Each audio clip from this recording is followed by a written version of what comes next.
Hey, Shalom. So good to have you here. I'm very excited as we continue working through the ancient Triennial Torah portion. Today we will be covering Genesis chapter 40, which is the ancient reading for today. This is not something invented by the Masorti, the so called conservative Jewish movement. This is the real deal. This is what is marked in the Masorah, the ancient tradition, what was read in days prior to the conceptualization of the annual cycle. And there was a time when both were read. We have both marked in the Masorah, so very, very exciting. The Torah portion today is Genesis chapter 40, and the Haftarah is Isaiah 29, 8 through 14 or 19. And according to Rabbi Dr. Jacob Mann, M-A-N-N, there might have been there probably was skipping in the ancient parasha to keep it short for the Haftarah. So very nice. We have Joseph. Dreams are being explained to him.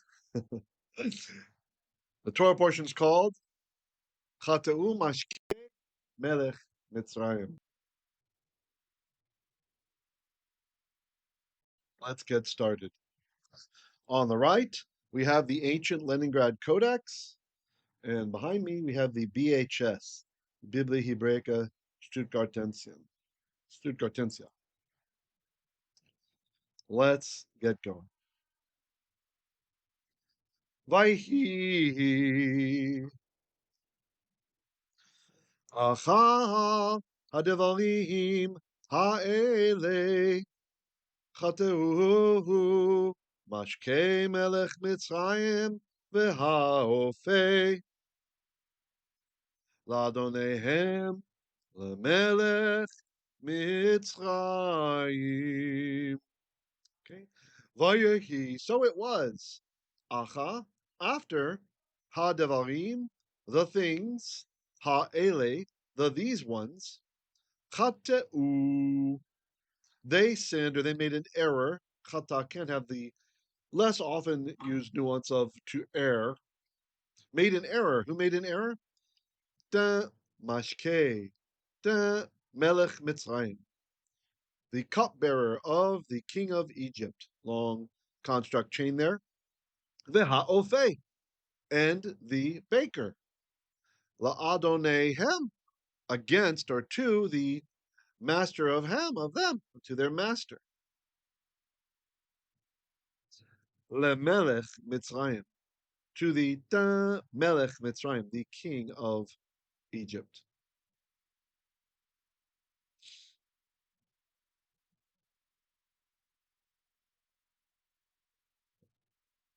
Let's talk about this a little bit. The narrative's timing, Acha Hadavrim Ha'ele, after these things, is significant, as it marks a new phase in Joseph's ordeal, setting the stage for his eventual rise. The offenses of the cupbearer and the baker are not detailed, emphasizing the arbitrariness of royal favor and the precariousness of court life. This is an observation from Rashbam. All right, let's continue. Verse 2. Vayiktsov Paro al shnei sarisaiv ve'al sa hamashkim ve'al sa ha'ofihim. All right. Vayiktsov Paro. Then Pharaoh became Ketzef. He got angry. He was angry. Ve'al, against de shnei sarisaiv, the two of his sarisim, the two of his. Now, this is where it gets interesting. Last time I shared with you that this word saris, samech resh samech in Hebrew, it can mean official, like a government official, or it can mean a eunuch. And we discussed a little bit the possibility, what if Potiphar actually was a eunuch or had been made into a eunuch in order to have the office which he held, right? With, as chief of the bodyguards, they'll give him access to Pharaoh, right? Pharaoh's life would be in his hands. And it also would explain a little bit the randiness of his wife. If her husband cannot sleep with her, then again, it doesn't excuse it, but it explains some things. I'm not claiming that he was a eunuch, only sharing that the Hebrew word can mean that. This week, I read the parasha also in Greek. So I read the ancient Jewish Greek translation from about 2,500, 2,600 years ago, the Septuagint. And as I read through in the Greek, I found something interesting. The way that the rabbis translated the Greek for Saris here, they did translate it as eunuch in the Greek. And that's even where our English word comes from. It's very clear it's eunuch in the Greek. It translated it as eunuch. So I thought, wow, that's interesting. So the Greek here says his eunuchs, in case you're wondering about that.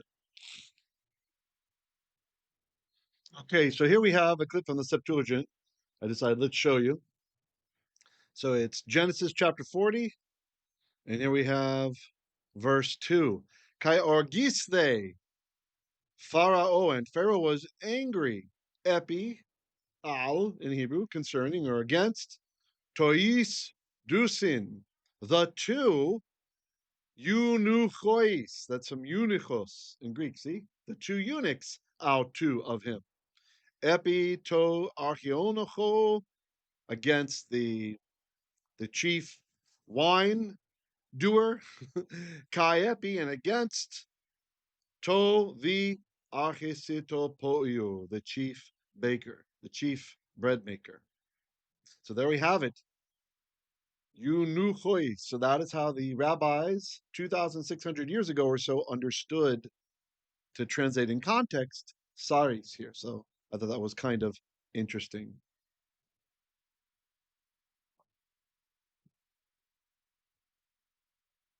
All right, let's continue. Verse 3. Vayiten otam bemishma beit sachatabachim el beit hasohar mekom asher Yosef asu sham. Okay. Vayiten, so he, Natan, he gave or placed otam, them, in da mishma, the custody of da beit, the house of da sar, the head of ha tabachim, the bodyguards. El, unto da beit hasoha, the dungeon or the jail. Da mekom asher, a place where Yosef Asul was in bondage or was confined, Sham, there. The Rashbam comments, the prison is identified as the house of the captain of the guard, linking Yosef's fate to Potiphar and reinforcing the interconnectedness of the narrative threads. All right, let's read from the Codex now. Genesis chapter 40, verse 1. Per request from last time, not many of you responded, but it seems you like me to translate as I go from the Codex, but not to do the tones. Okay, so here we go. So it was after the things of these ones, after these things. Maybe I'll do like more dynamic. I don't know. We'll see. Chateu mashke melech Mitzrayim, that made a mistake or sinned the cupbearer. It's almost like the feaster of the king of Egypt. Ve'ha'ofe, and the baker. La'adonehem, against their lord. Lemelech Mitzrayim, against the king of Egypt. Verse 2. Vayiktsov paro ve'al shnei sa. Sorry, that's a bit weird. Sorry, Saiv. And Pharaoh got angry against two of his eunuchs or office officials. Al, against Sa Hamashkiim, against the head cupbearer. Ve'al, and against Sa Ha'ofim, the chief of the bakers. Verse 3. Vayit tenotam, and he placed them, b'mishmal beit Sa Hatabachim, in the custody of the house of the steward or the chief of the bodyguards, Potiphar, El Beit HaSohar, into jail. Mekom Asher, a place where Yosef Asul Sham, Joseph was confined there.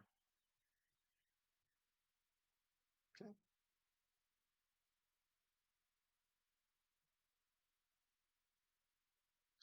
Genesis chapter 40, verse 4. And it looks like I'm blocking some text here, so let me we'll just shrink down a little bit and look up there. Yifkod sa hatabachim et Yosef etam vayashar et otam vayihyu yamim b'mishma vayifkod sa hatabachim et Yosef. Then the Sahatabachim, the chief of the bodyguards, that's Potiphar, right? Pakad appointed or nominated, appointed at Yosef, itam, with them. Vayisharet otam, and he ministered to them, like he took care of them. Vayihyu yamim, and they were days, the mishma, in custody.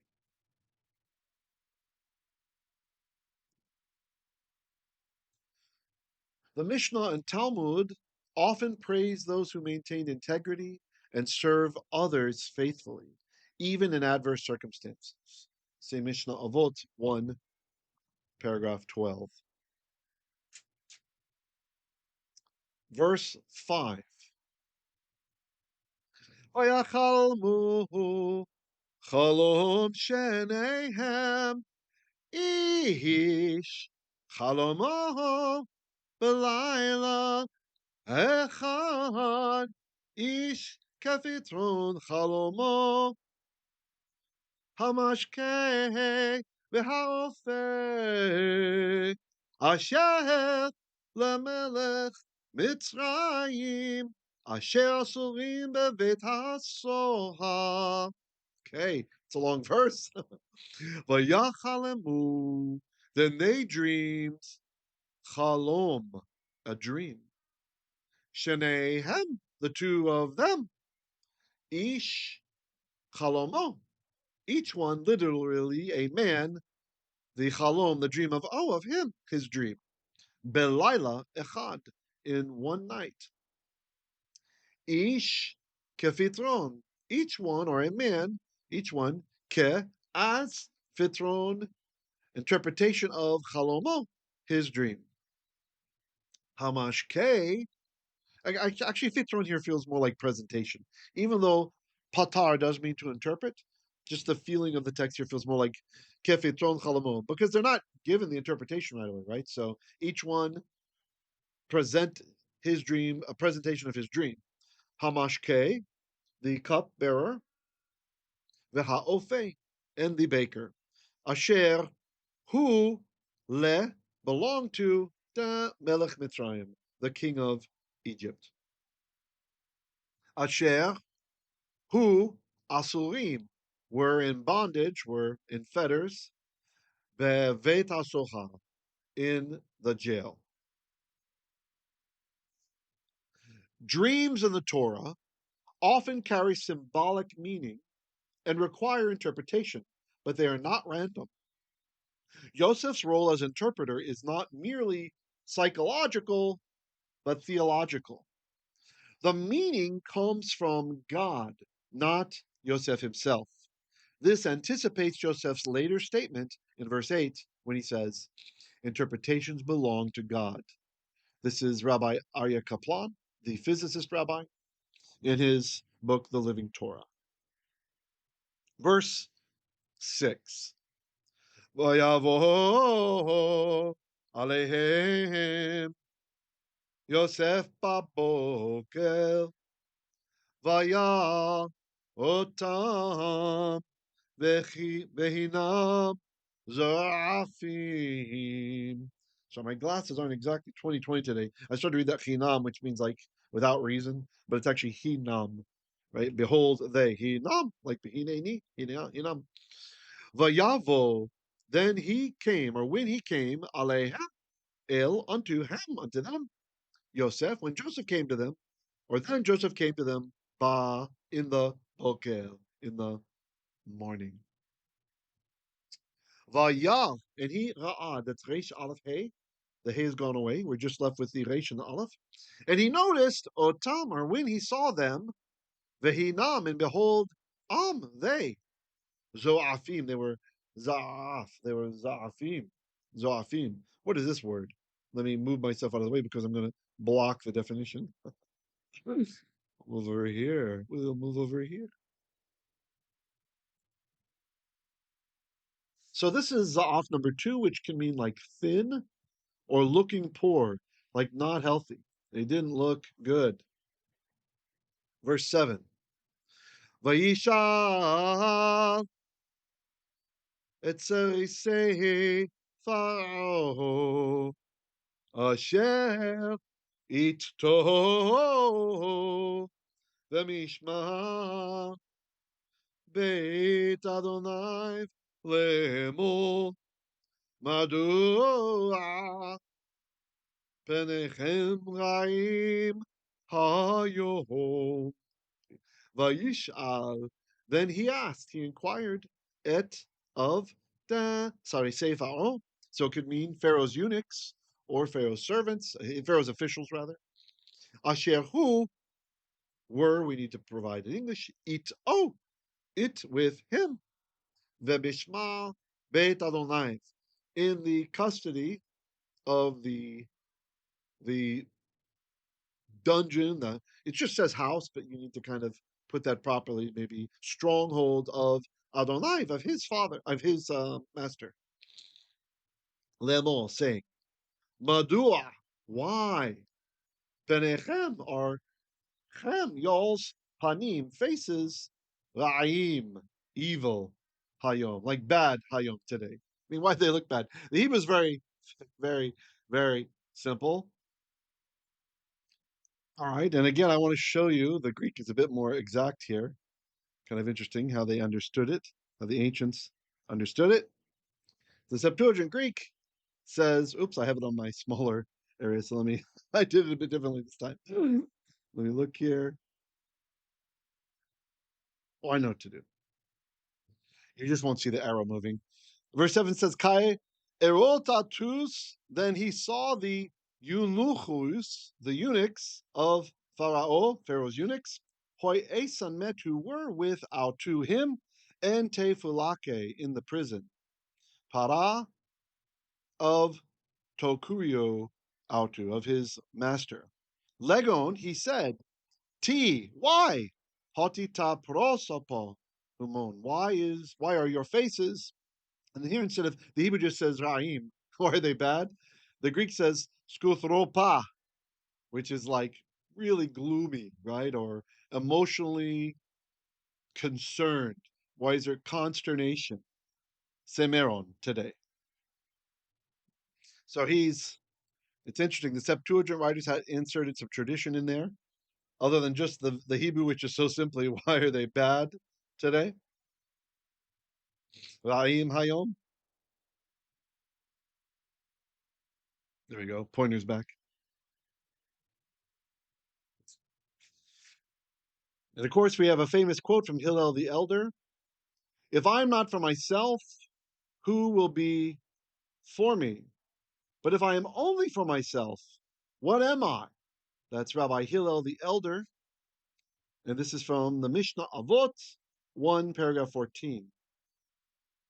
Yosef balances self preservation with responsibility to others, even while in prison. Can you imagine? This is the kind of person, he's in prison too. He's been kidnapped from his homeland. He's been wrongfully accused of sexual misconduct, like gross sexual misconduct, the worst sin in the ancient world, even though his master probably thinks it's not true because he's in prison and not dead. And now he's worried about these other people. He's worried. Why are they downcast today? what a mensch, what a great guy Yosef was, and this is one of the many reasons why the sages refer to him as Yosef HaTzadik, Joseph the Just. All right, let's read from the Leningrad Codex, Genesis chapter 40, verse 4. Vayivkod sa hatabachim. Then the head of the bodyguards, that's Potiphar, appointed at Joseph itam with them. Vaysharet otam, and he ministered to them. Vayichu yamim b'mishmal, and they were for days, it means for quite some time, in custody. Verse 5. Vayachalamu chalom shnehem. Then the two of them dreamed a dream. Ish chalomo balayla echad. Each one his dream in one night. Ish kefitron chalomo. Each one as interpretation of his dream. Like I said, it means more like the presentation. It feels like that to me. Hamashke v'ha'ofe. The cupbearer and the baker. Asher who were lemelech Mitzrayim, belonging to the king of Egypt. Asher whom Asurim were in bondage, were confined, bevet hasohar, in the jail. Genesis 40, verse 6. Vayavo, then when came Alehem Yosef, Joseph came unto them, Baboke in the morning, Vayah, and he noticed, or he saw, Otam them, Vehinam, and behold, they were Zoafim. They were looking poor. They weren't looking good. Vayishal et, and he asked, Serisei Pharaoh, the eunuchs of the Pharaoh, or the officials of Pharaoh, Asher who were Ito, with him, the Mishma, in the custody of Beit Adonai, of the stronghold of his master. It's just his house, right? But we need to nuance it properly. Le'emol, saying, Madua, why? Penechem are your faces, Ra'im, bad, Hayom, today. Or gloomy, as the Greek had. How you guys doing? Are you having a good Shabbat? You enjoying the ancient triennial Torah portion? Please, if you're new to the channel, make sure to hit that like button. Let people know that there's good content here, that there's something useful that you think others may benefit from. I really appreciate that.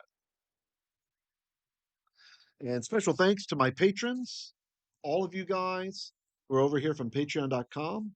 I really, really appreciate your patronage. Thank you so much. You're the ones that make us able to do this stuff, barely able to do this stuff.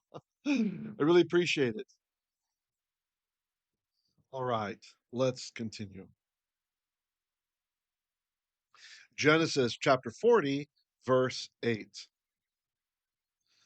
Vayomeru Elai Chalom Chalamnu Ufoter Ein Oto Vayomer Alehem Yosef Halo Lelohim Pitronim Saparona Lihi.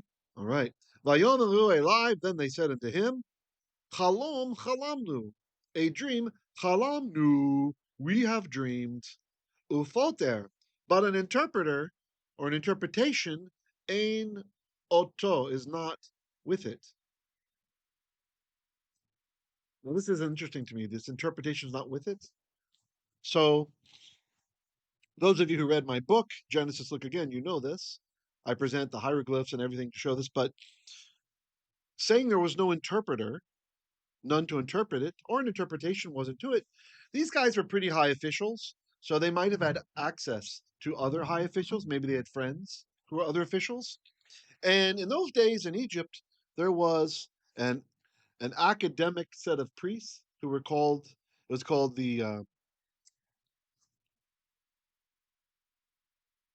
Shesh Per Anach, the Shesh Per Anach, the scribes, or a scribe of the house of light.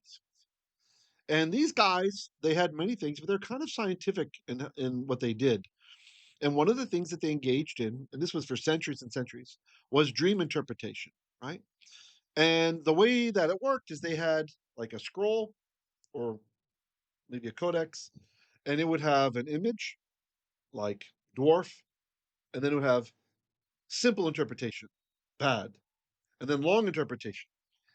If a man sees a dwarf with himself, half his life is lost.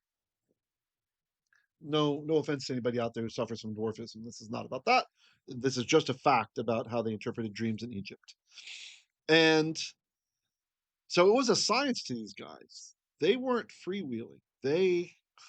And I learned this from Dr. Bob Breyer, who is the world's leading expert on mummies. So kind of an interesting Egyptologist.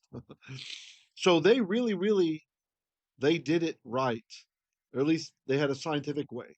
And so what God has done here, he has intentionally introduced dreams or symbols in the dream which they could not interpret. That's what I think is happening. That's why it says you can interpret this ufotel, and an interpreter ain oto. There's no one who can interpret it, right? There's not an interpreter with it. So they probably consulted their pals. Hey, can you check the Sheshparach, or a call to one who is a Sheshparach, a scribe of the House of Life? Can you check out your dream science and check the book to see what this means? And they can, well, there's nothing. There's not. We're going to see this later in next week's parsha that they can't interpret Pharaoh's dream either, right? God knows their tricks. He knows their skills, and so he intentionally sends dreams that they can't interpret, so that he could use Yosef. So Yosef might be elevated, and Israel might be saved. So kind of interesting. Let's continue on. So literally, there's no one who can interpret it. Vayomer alehem. Then he said unto them, Yosef said unto them, Halo, the hey there, that's a hey interrogative, that's a question mark. Is lo not lelohim belonging to God? Pitronim interpretations. Saperu, this is an imperative, a command. Relate, tell, command, you guys tell, na, now, li, to me. On the Halo Elohim Pitronim are not the interpretations belonging to God. Does not Do not make the Torah a crown to magnify yourself with, or a spade with which to dig. Notice Joseph, he's not magnifying himself, he's magnifying God, right? Joseph's refusal to claim interpretive power for himself aligns with the Mishnah's warning against self aggrandizement, especially by means of the Torah. Mishnah Avot 4, paragraph 5. I want to say that part again because there are many leaders who do this. You know who they are. Don't worry, I won't call out names, but there are many. I, I've known many. I've run into many messianic rabbis who do this. It just it's very sad to see. The Mishnah warns: do not make the Torah a crown to magnify yourself with, or a spade with which to dig. That's Mishnah Avot 4:5, and we would do well to heed that warning. Many of you are studying Hebrew. You're going to get stronger. As you get stronger, be very careful. Do not let ego creep up. It's kind of ironic. Usually, in my experience, the ones that I've had run-ins with who had huge egos. They had huge egos because they could read Hebrew. They couldn't even understand what they read, or they knew some words here and there, just like very low level of knowledge, and yet the ego would be there. And it's just, if we're not supposed to have the ego, we're not supposed to aggrandize ourselves even with heavy knowledge. Kal v'chomer, how much more so not with little knowledge, right? Just because you know more than the guy sitting next to you, what really is the truth, and many of my students have shared this with me, and I agree.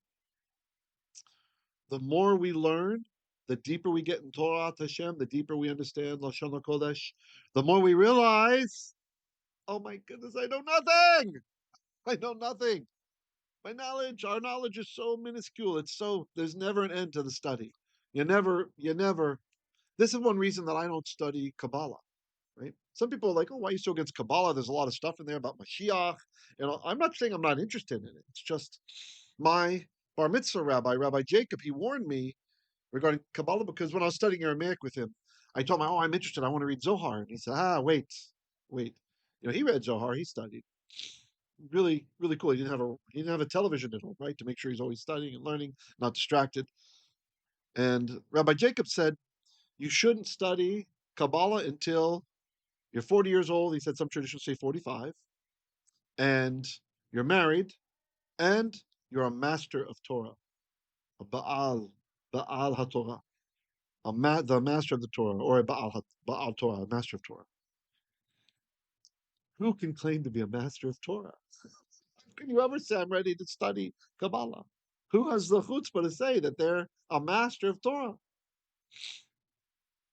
So that has kept me from studying Kabbalah. For those of you who are interested in Kabbalah and you wonder why I don't really go into those waters, I take Rabbi Jacob's warning seriously. He says otherwise you can go crazy, you can go insane, become a meshugana. All right, verse 9. Let's continue with Genesis chapter 40, verse 9. And it says, Vaysaper Samashkim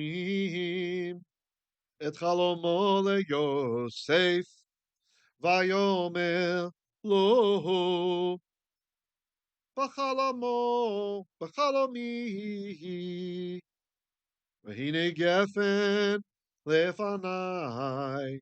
Sorry, everything's not clear to me today, so I missed that ta'am. Vayisaper, then he related. Who related? Who told? Da Sa Hamashkim, the chief cupbearer, et Chalom O, the Chalom of O, his dream, Le Yosef, to Joseph. Vayomer, and he said, Lo, to him, Bachalom I, in the Chalom of me, in my dream. Vehine, behold, Gafen, a vine, was Lefanai, before me. Verse 10. Uva Gafen Shlosha Sarigim, and in or with the vine were shelosha, three sarigim, a sarig is a tendril, three tendrils. Oops, it's kind of out of order. Forget that comment for now. I'll show you the tendrils. By the way, this word is never singular in the Torah. We never get sarig. Let's just assume because sarigim must be plural of sarig. Vehi, and it, interesting that this is feminine though, was like a farachat, like a bud, like parach is to burst out, right? To burst forth.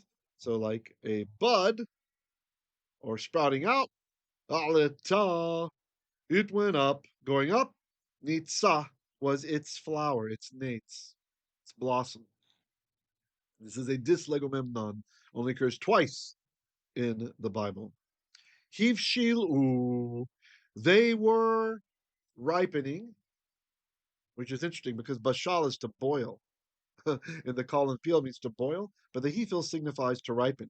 I remember years back somebody asked me to evaluate. I don't know who the guy is, but he always says like unlearn, right? He's got a chalkboard behind him, you have to unlearn or whatever. Hebrew roots guy, and he was trying to make some point about one of the commentators saying, "Look, this means to ripen," and therefore kind of a way to escape from one of the kosher rules, the way the rabbis interpret it. And he obviously used some half-cocked understanding from the dictionary, and he's saying bashal can also mean boil. I mean, can also mean ripen, right? Yeah, true. In the hefil, the hefil is a different word already. It's a different lexeme, right? So anyway, be careful when people know a little bit of Hebrew, right? They know a little bit. They seem like they know what they're talking about sometimes, right? When really that's kind of a dangerous place to be is a little bit of Hebrew, enough to be dangerous. So anyway, so somebody write in the comments. I'm curious. I don't remember who that guy is. If you remember his name, I know he has a big YouTube channel, pretty big YouTube channel, but every once in a while I got sent over there, maybe like 3 times to check out his stuff, and every time it was an error. So I don't know, maybe he's improved now and knows more now. Maybe he's come over to put the sages in their proper place. So Ashkelote ha.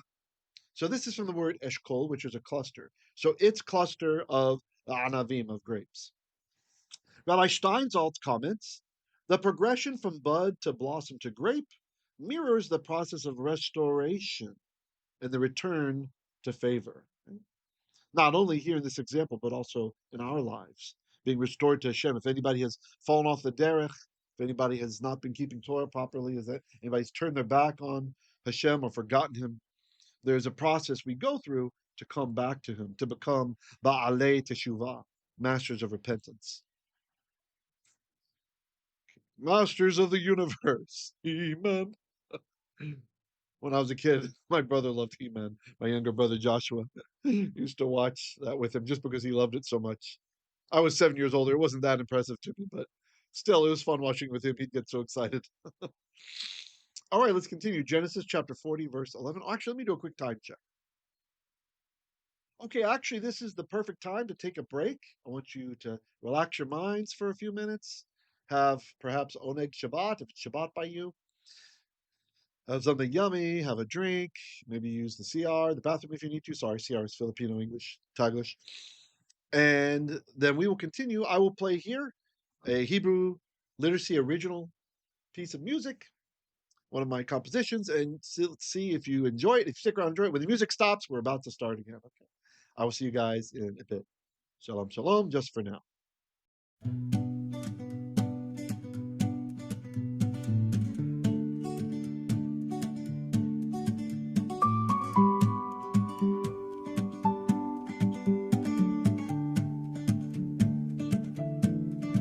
If you be cash, then you will find no need to unwind. Searching brings results, avoiding false pious cults. Seek Bikash or request spelled Beit Kufshin. Let's play hide and Bikash to seek just what I mean. Vastness of humanity, zone out as adults. Those who Bikash may ultimately pass the test.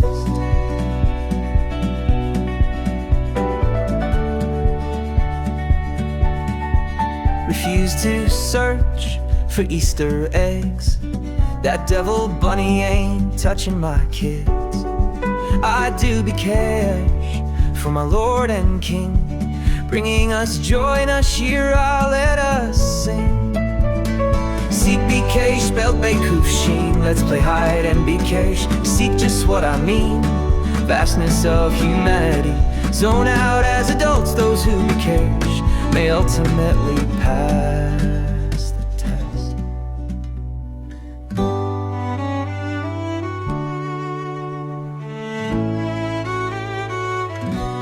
Aha, Chalti me'et Adonai.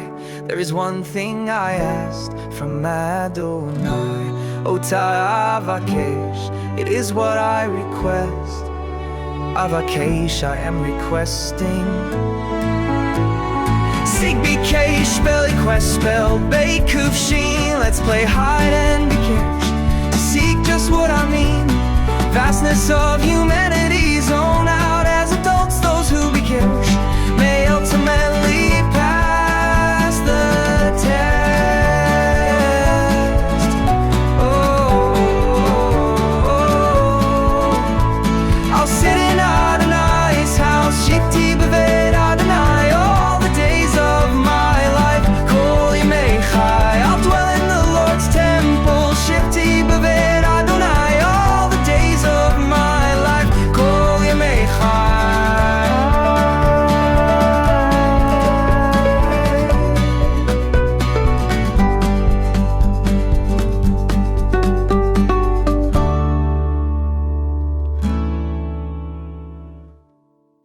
Hey, if you guys enjoyed that song, please consider becoming a supporter of the work that I do.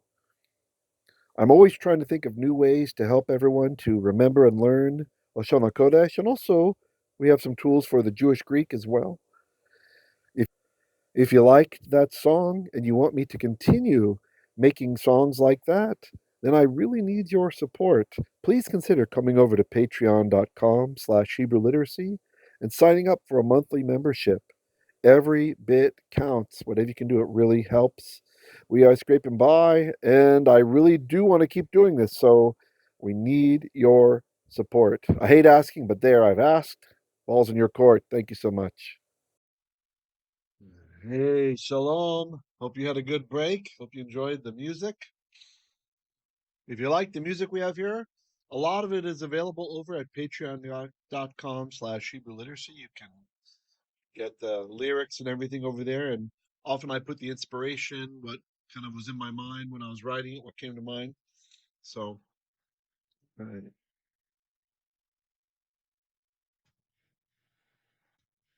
Let's go ahead and continue. Mm. Genesis chapter 40, verse 11. V'chos paro beyadi, v'ekach et ha'anavim, v'eschat otam el kos paro, v'etain et hakos al kaf paro. All right, let's translate. The da chos paro, the cup of Pharaoh. There we go, better highlighter. Be in yad, the hand of in my hand. Va'ekach. This one's a little bit harder to understand what's going on. You see the little dagesh of the kuf? There's a lamed hiding in there. So this was lakach. Lakach is to take. Va'ekach. And I took et the anavim, the grapes. Va'eschat. This word is a hapax legomemnon. It only occurs one time in all of the Bible. See? Sachat. One time in all of Scripture means to press out. It's related to post-biblical Hebrew, sachat, spelled with a samech instead of a sin. That happens sometimes, meaning to squeeze. Right? We see this in Mishnaic Hebrew and such, as well as in the Dead Sea Scrolls. Va'eschat. Then I squeezed otam, them, el, toward, which really means into, de kos paro, Pharaoh's cup. Va'et tain, from en tain, the noon from the tan, assimilated. And I gave or placed et hak kos, the cup, al, upon the kaf paro, Pharaoh's palm. This is the kaf. The inside part is the kaf. Verse 12. Vayomer lo Yosef ze Petrono shaloshet hasarigim shaloshet yamim hem.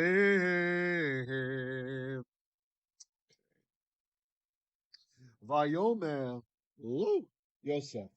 Then Joseph said to him, Zeh, this is Pitron. Oh, the Pitron of its interpretation. It's Pitron. Shaloshet Hasarigim. The three of the Sarigim tendrils are the Shaloshet Yamim. 3 of days. Haim are they. Verse 13.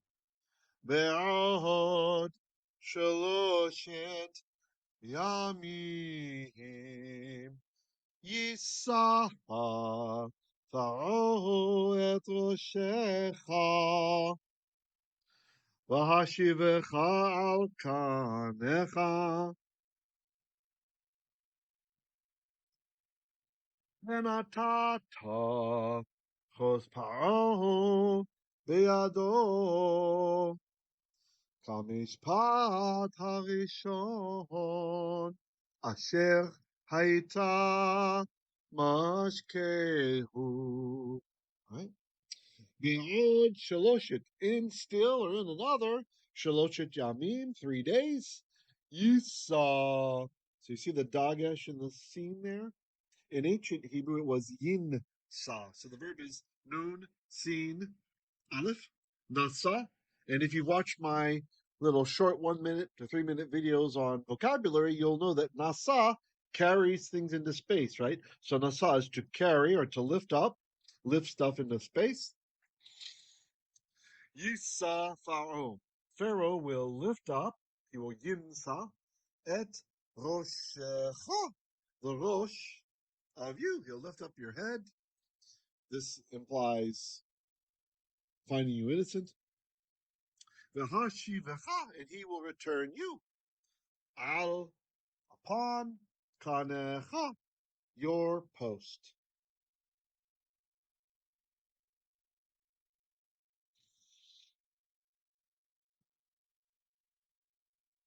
In the Talmud, Megillah 10b, we are taught that the use of wordplay in biblical narrative is a common device, often signaling deeper layers of meaning.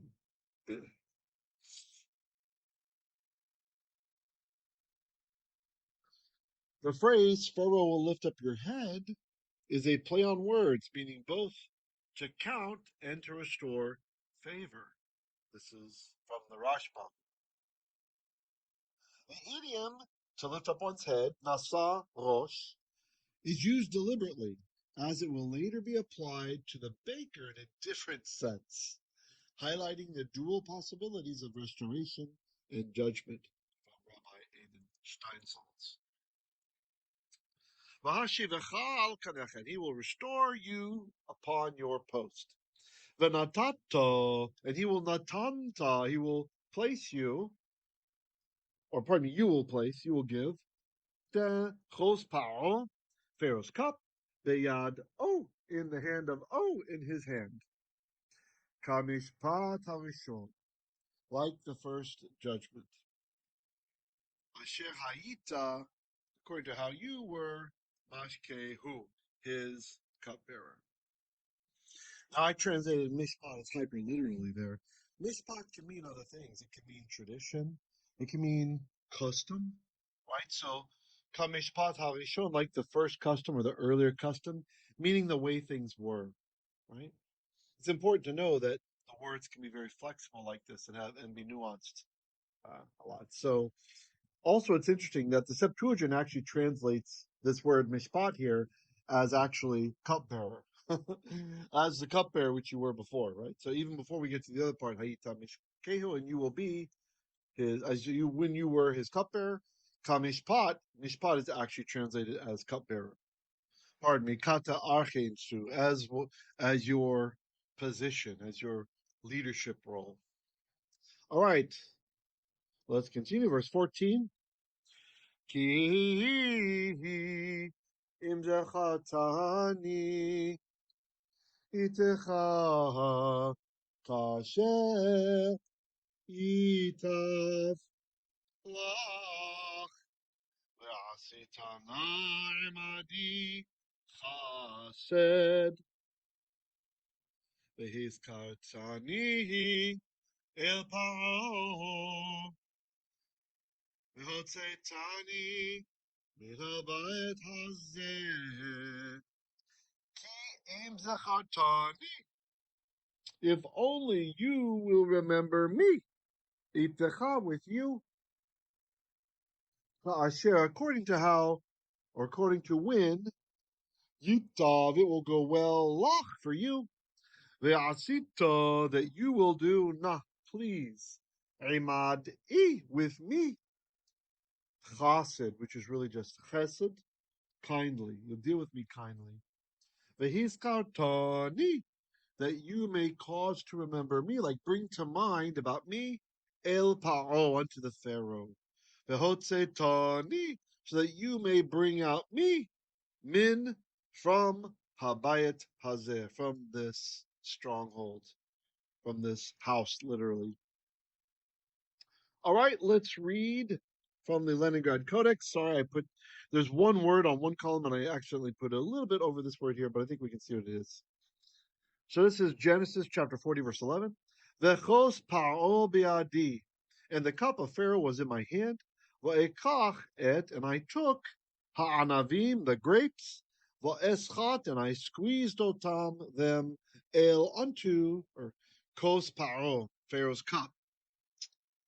Ve'etain, and then I gave et hakos, the cup, al kaf pa'o. I set it in Pharaoh's kaf, palm. Verse 12. Vayomer Yosef. Then Joseph said, Zeh pitrono. This is its interpretation. Shaloshit hasaregim. The three tendrils are shaloshit yamim, 3 days. Hem are they. Verse 13. Be'od shaloshit yamim. While there is still yet, or there is yet 3 days, Yisa Pharaoh will lift up et Roshecha, your head, Vahashi Vicha, and he will restore you, Al Kanecha, unto your position.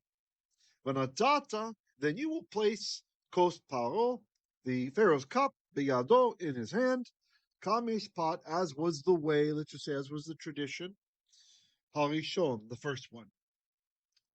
Asher, how Haita, you were Mashkehu, his cupbearer. Genesis 40, verse 14. Oh, sorry. Oh, that's right. Ki'im zachartani, but only, he's kind of begging, right? Will you remember me? Itecha with you, ka'asher when yitav lach, it will go well for you. Ve'asita, that you would do na, please, ermadi, with me, chassid, a kindness. Ve'hiskatani, that you would bring to memory about me, el fa'o, unto Pharaoh. Tani, that you would, and then, so bringing me out, you would bring me out min habayit hazeh, from this fortress, from this stronghold. Stronghold is better than fortress, sorry. Stronghold. Okay? Everybody doing okay? Continuing on. Genesis 40, verse 15. One moment.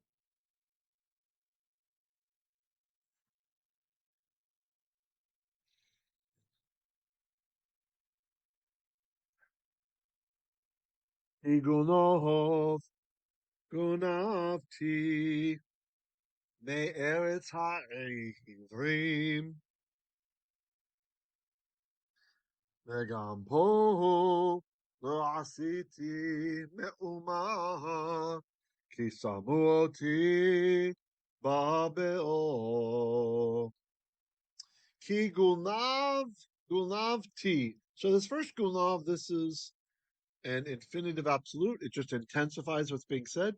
So ki for gulnav, indeed, gulnavti, pual, I was stolen.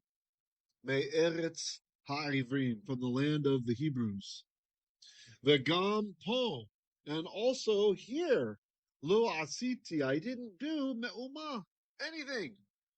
Ki samu, but they placed oti, me, ba, in the be'ol, in the pit.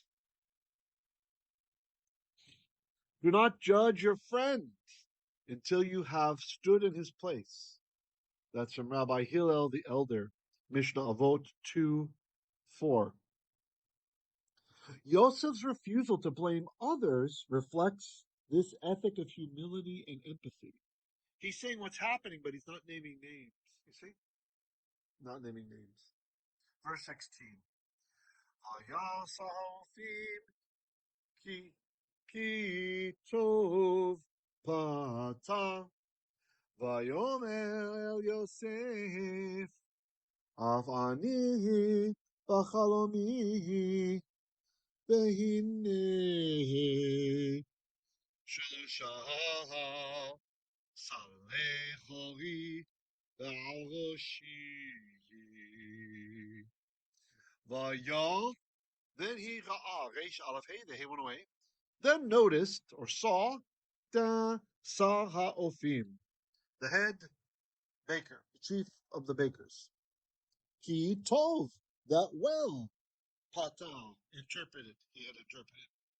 Vayomer. So he said, El unto Yosef. Af ani, also I, Bachalomi, in my dream. Vehine, and behold, Shalosha, 3, Saleh Chori, baskets of white stuff. Chori is a hapax legamemnon in this usage. It's only this way one time in the Bible. It means a batch of white flour, according to Dahlmann's work Arbeit. And it's interesting, we have other cognates that are similar to it, right? It's very white. We have a poetic word for frost in Hebrew that's related to this word, chul, meaning the white that you see on the plants in the morning in the hills in the Lebanon, right? And even into Arabic, there's an interesting cognate. The huri. The huri are these. Well, Muhammad was very, very white supremacist, right? It's my belief that he was an albino or something. He's like super white. There's hadiths about Muhammad, the prophet of Islam, that talk about how white he was and stuff. And the Arabs at the time, they found white to be very attractive, right? And there's even a hadith where a guy's looking for Muhammad and he's in this room and the person says to him, "It's the white guy over there, that very white guy," right? So we have some evidences that Muhammad was like that. And that would explain his racism, why there's hadiths against black people that talk about that black people are destined to go to hell and stuff. Just really horrible, like horrible stuff. And he makes fun of one of his black servants. He calls him, even though his head's like a raisin, you gotta obey him, and just like horrible, horrible racist stuff, which is so ironic that a lot of the Muslims in America who happen to be African Americans, they say they chose Islam because the Bible's religion is a white man's religion. You haven't really studied what Muhammad taught, have you? That is a racist, if ever there was one. Anyway, it's interesting. Muhammad, when he's trying to sell the religion to the Arabs, he comes up with this idea that in heaven, not only do you get all these virgins, but there are special women called huri, the huri, and they're huri because they're white. They're so white. Their skin is so super white, and they're like perpetual virgins or whatever that the Muslim men get when they go to heaven. And so anyway, it's just interesting that that's a cognate with the Hebrew huri. Right? Huri, here it's very, very white flour. It's white flour. It's in his basket. He's a baker. He's carrying the basket of flour on his head, like white stuff. It's called batch of white flour. So anyway, I think Dalman and Arbeit, he's got it right. Okay, so shalosha, three, saleh hori, baskets of flour, al upon roshi, the head of me. Verse 17. Uvasal ha'elyon mikol machal ba'ol ma'aseh ofeh v'ha'of ochel otam min hasal me'al roshi. Okay. Genesis 41. Oh, that freaked me out. I thought I accidentally did 41. Genesis 40, verse 17. Uvas sal. And in the basket, ha-elyon, the higher one, like we call God, El Elyon. There are many Elohim, but there's only one who's El Elyon, the one who's highest because he made them all. And in the basket, ha-elyon, the upper one, mikol, higher than all of them, machal pa'o, Pharaoh ate. Or is the food, is Pharaoh's food, sorry, Pharaoh's food. Ma'aseh ofe, baked items, literally work of a baker. V'ha'of, but the bird, ochel, ate, otam, them, min, from Hassan, the basket. Me'al, from upon, rosh I, the rosh of I, my head. Verse 18. Vaya an Yosef, vayomer zeh pitrono. Then Yosef, Anna, Ayin Nun Hey, the Hey went away. We're left only with Ayin and Nun. Okay? So that's Anna. It can mean different things. It can mean to sing, to oppress, etc. This particular one means to answer. Then Joseph answered, Vayomer, and he said, Ze Pitron Oh. This is the interpretation of it. Shaloshet Hasalim. The three of the baskets are Shaloshet Yamim Hem. 3 of days are they, the 3 days. Now, the willingness to deliver both good and bad news is the hallmark of a true Navi, or Poter, a true prophet or interpreter. See the Talmud, Tractate Sanhedrin 89a. Joseph's honesty in delivering a harsh message is a mark of his integrity and faithfulness to the truth, to Ha'emet. That's Rabbi Aden Steinsaltz. Okay, let's go ahead and read it from the Codex. Ki gulav gulavti me'eretz ha'ivrim. For indeed I was stolen from the land of the Hebrews. Vegam po, and also here, lo ashati, I didn't do me'uma anything. Didn't do a blemish. Ki samu, but they placed oti, me, bab, or, in the bull, in the pit. Genesis 40, verse 16, from Leningrad Codex. V'ya saha'ofim, and the head of the bakers noticed, he one way, ki tov patar, that well he had interpreted.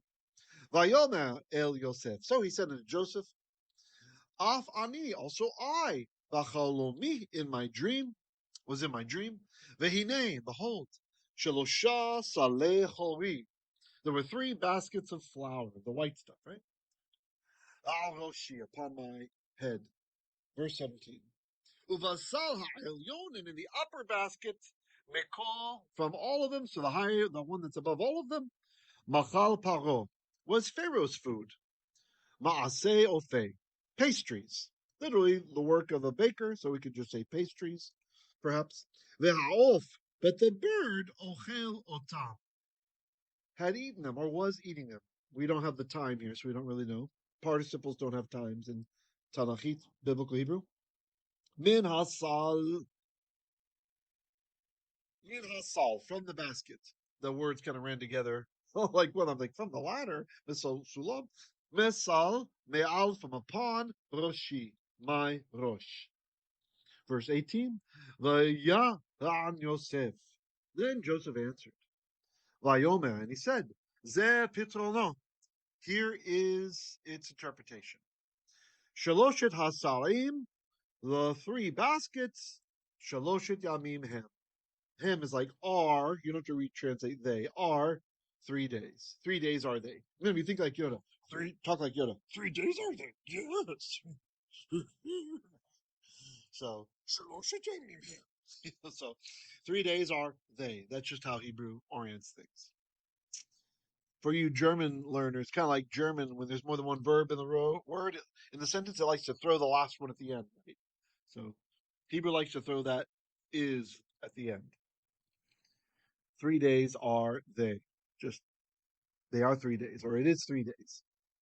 Okay, any comments or questions? How you guys doing? Hope everyone is doing well.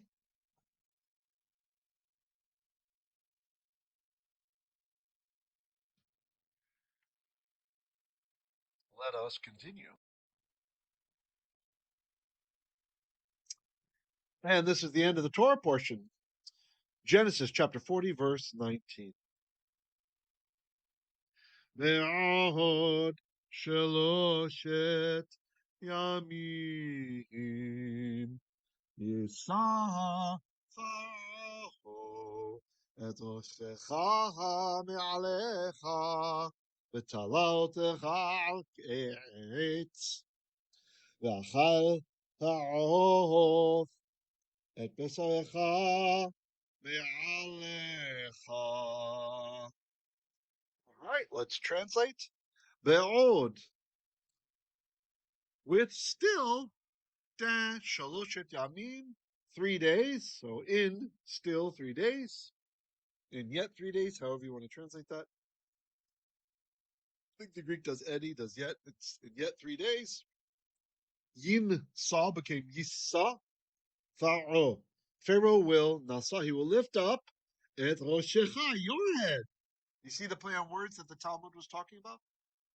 That the Rashbam was referring to?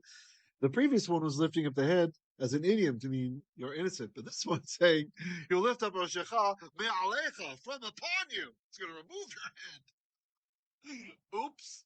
V'talaltecha, and he will hang you. V'al eitz, upon a tree. V'achal ha'of, and the bird will eat et besorcha, your basar, your flesh. May, from Al upon ha, you. Nasty. Verse 20. ויהי ביום השלישי יום הולדת את פרעה ויעש משתה לכל עבדיו ויישא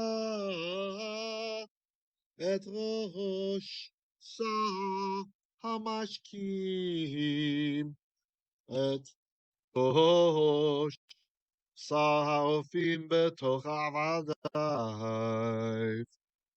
ויהי, and it was Bayom. In the Yom. In the day. Which day? Ha Shalishi. The third. Da Yom. Da who led it at Paro. It was the day of the birth of being born of Paro, Pharaoh. Vaya As, and he Asad, Ein Sin Hey, the Hey went away, and he made a mishteh, a feast, a drinking feast usually. Lechol avadaiv, for all of the avadim of I, for all of his avadim, servants. Vayisa, which was vayin sa, noon, seen, aleph, and the noon went away. Well, it's assimilated in there. And he lifted up at Rosh, the head of Da Sar Hamashkim, the head of the, pardon me, the head of the chief of the cupbearers. It's like drink givers is really what it means in Hebrew. Causers to drink. Irrigators, it could also mean in a different context. That's why I stumbled for a second. Ve'et, and also the Rosh the Sar Ha'ofim, the head of the leader of the bakers. Ve'in the Toch Avadiv, the midst of his servants. Verse 21. Okay.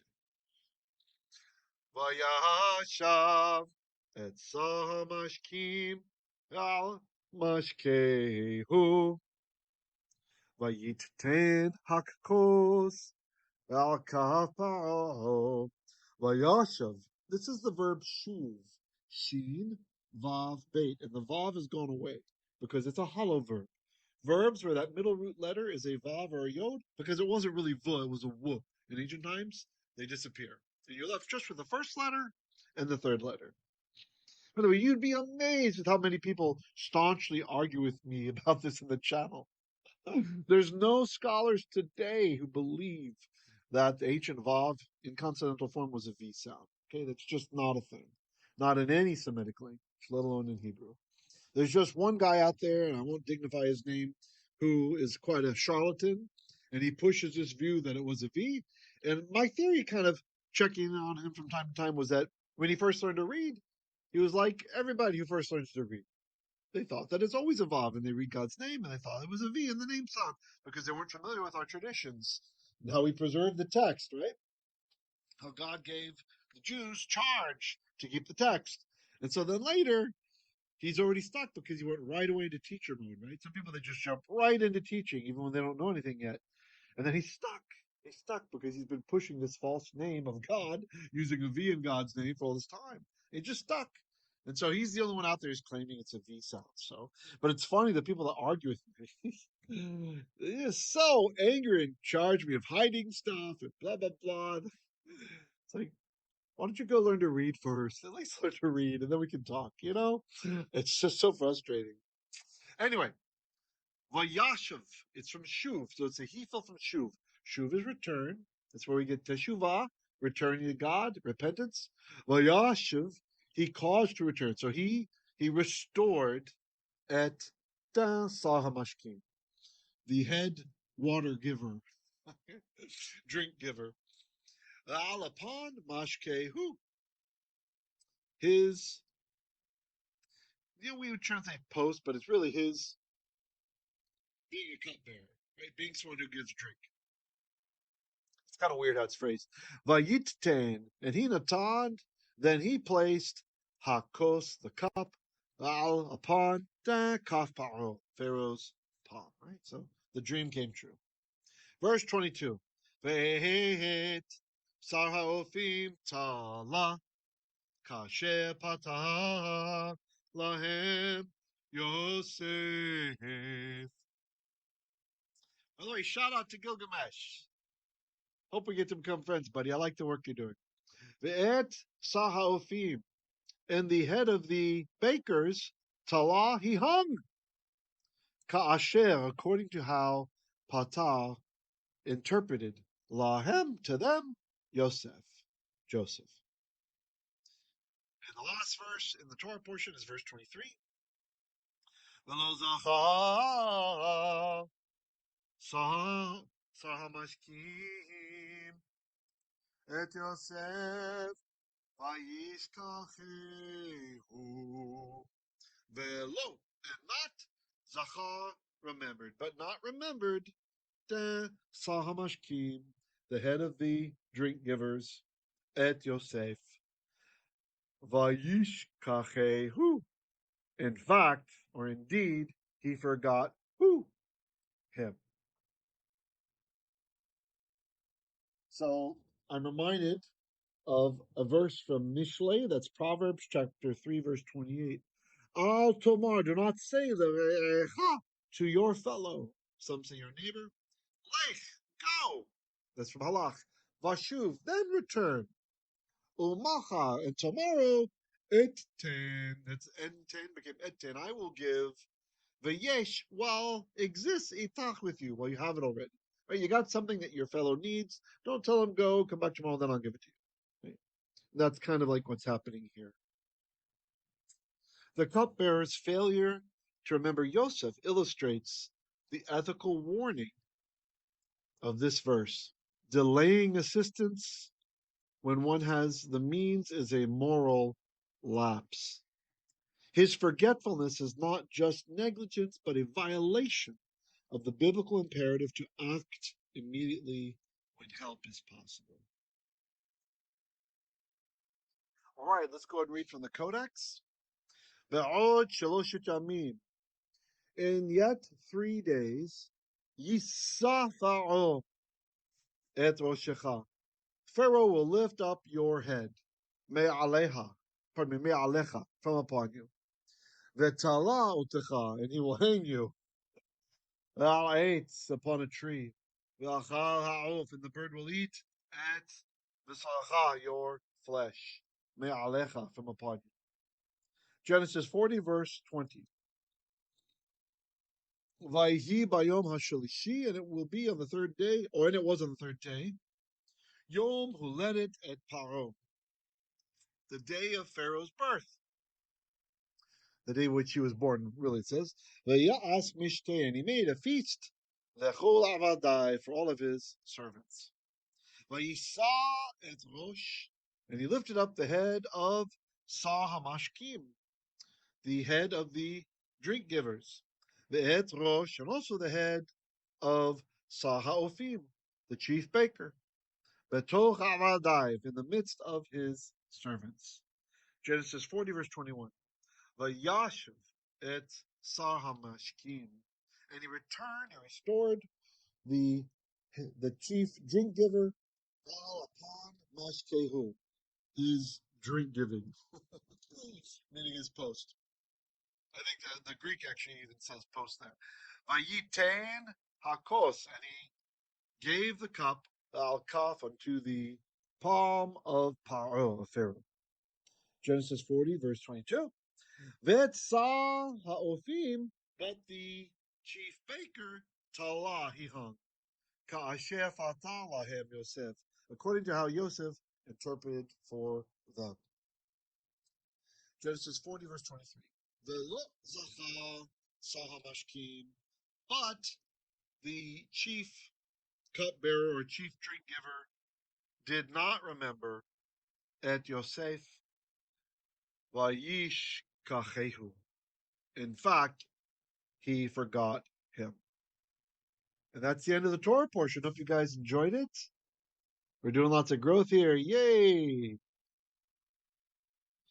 All right, let's continue with our Haftarah. I think we're going to do English.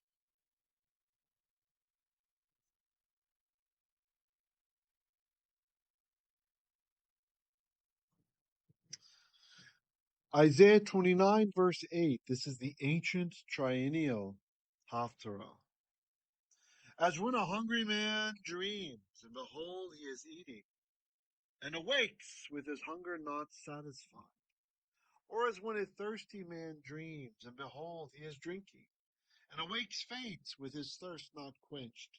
So shall the multitude of all the nations be that fight against Mount Zion. Astonish yourselves and be astonished. Blind yourselves and be blind. Be drunk, but not with wine. Stagger, but not with strong drink. For Adonai has poured out upon you a spirit of deep sleep, and has closed your eyes, the prophets, and covered your heads, the seers. And the vision of all this has become to you like the words of a book that is sealed. When men give it to the one who can read, saying, "Read this," he says, "I cannot, for it is sealed." And when they give the book to one who cannot read, saying, "Read this," he says, "I cannot read." And Adonai says, because this people draw near with their mouth and honor me with their lips, while their hearts are far from me, and their fear of me is a commandment taught by men. Therefore, behold, I will again do wonderful things with this people, with wonder upon wonder. And the wisdom of their wise men shall perish, and the discernment of their discerning men shall be hidden. Ah, you who hide deep from Adonai your counsel, whose deeds are in the dark, and who say, "Who sees us? Who knows us?" You turn things upside down. Shall the potter be regarded as the clay, that the thing made shall say of its maker, "Is it not yet a very little while until Lebanon shall be turned into a fruitful field, and the fruitful field shall be regarded as a forest? In that day the deaf shall hear the words of a book, and out of their gloom and darkness the eyes of the blind shall see. The meek shall obtain fresh joy in the Lord, and the poor among mankind shall exult in the Holy One of Israel. All right, what is our lekach today? While suffering, a true mensch continues to care for the concerns of others. Like we saw the Mishnah elaborating, commenting on Joseph's actions. To be like Yosef should be a great goal. Even while suffering, we should care about those in our charge or in our care. It's also good psychologically to care about other people and not reflect only on your own problems. As we grow in Torah and knowledge, it is not to be for our own aggrandizement. Many of you here, a year, 2 years, 5 years from now, will be so good with Hebrew. You'll be so strong in this area. You have to guard yourself. We have to always be vigilant and guard ourselves from ego raising up somehow as a result of this knowledge. Whatever we think our knowledge may be, none of us are really masters of Torah. It should always be for Malchut HaShemayim, the kingdom of heaven. Hashem will lift us eventually from the pit and give us crowns one day. So whatever the suffering is that you're going through now, the one who wins the race, we're told in the apostolic writings, sosaisten. It's the Jewish Greek for will be saved or will be victorious. אין לנו כהן, אין לנו לוי, יעשה את הברכה הזאת אחרי סדר מלכי צדק, כי יש לנו כהן בשמיים ממעל ישוע שמו. יבורכך אדוני וישמרך.